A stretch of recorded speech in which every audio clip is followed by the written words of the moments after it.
एक बार की बात है, किसी नगर में हरिदत्त नाम का ब्राह्मण रहता था। उसके पास खेत थे, लेकिन उसमें ज़्यादा पैदावार नहीं होती थी। एक दिन हरिदत्त अपने खेत में एक पेड़ के नीचे सोया हुआ था। जैसे ही हरिदत्त की आंख खुली, उसने देखा कि एक सांप अपना फन फैलाए बैठा हुआ है।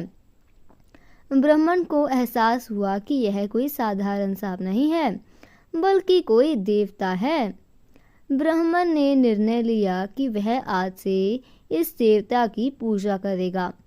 हरिदत्त उठा और कहीं से जाकर दूध ले आया। उसने मिट्टी के बर्तन में सांप को दूध पिलाया। दूध पिलाते समय हरिदत्त ने सांप से क्षमा मांगते हुए कहा कि हे देव, मैं आज तक आपको साधारण सांप समझता रहा, मुझे माफ़ कर दीजिए। अपनी कृपा दृष्टि से मुझे बहुत सारा धन प्रदान करे प्रभु। ऐसा कहकर हरिदत्त अपने घर वापस आ गया। अगले दिन जब वह अपने खेत पहुंचा तो उसने देखा कि जिस बर्तन में उसने कल सांप को दूध पिलाया था, उसमें एक सोने का सिक्का पड़ा हुआ है। हरिदत्त ने वो सिक्का उठा लिया। अब हरिदत्त रोज सांप की पूजा करने लगा और सांप रोज उसे एक सोने का सिक्का देने लगा।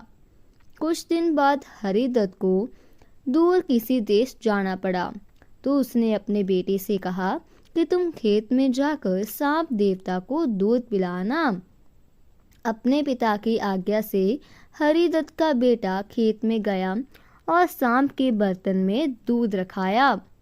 अगली सुबह जब वह सांप को दूध पिलाने गया तो उसने देखा कि वहाँ सोने का सिक्का रखा हुआ है।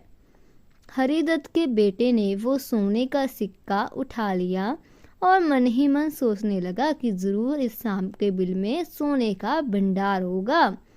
उसने सांप के बिल को खोदने का फैसला लिया, लेकिन उसे सांप का डर था। हरिदत्त के बेटे ने योजना बनाई कि जैसे ही सांप दूध पीने आएगा तो वह उसके सिर पर लाठी से वार करेगा, जिससे सांप मर जाएगा। सांप के मरने के बाद मैं तसल्ली से बिल खोदूंगा और उसमें से सोना निकालकर अमीर आदमी बन जाऊंगा। लड़के ने अगले दिन ऐसा ही किया, लेकिन जैसे ही उसने सांप के सिर पर लाठी मारी तो वो मरा नहीं, बल्कि गुस्से से बर उठा। सांप ने क्रोध में लड़के के पैर में अपने विष भरे दांतों से काटा और लड़के की उसी समय मौत हो गई। हरिदत्त जब वापस लौटा तो उसे यह जानकर बहुत दुख हुआ। तो दोस्तों, इस कहानी से हमें यह सीख मिलती है कि लालच का फल हमेशा बुरा होता है। इसलिए कहते हैं कि कभी लालच नहीं करना चाहिए। हमारे पास जो भी हमें उसी से संतोष करना चाहिए और हमेशा परिश्रम करते रहना चाहिए। दोस्तों, ऐसी और मज़ेदार कहानियाँ सुनने के लिए हमारे इस चैनल को लाइक एंड सब्सक्राइब करें। Thank you.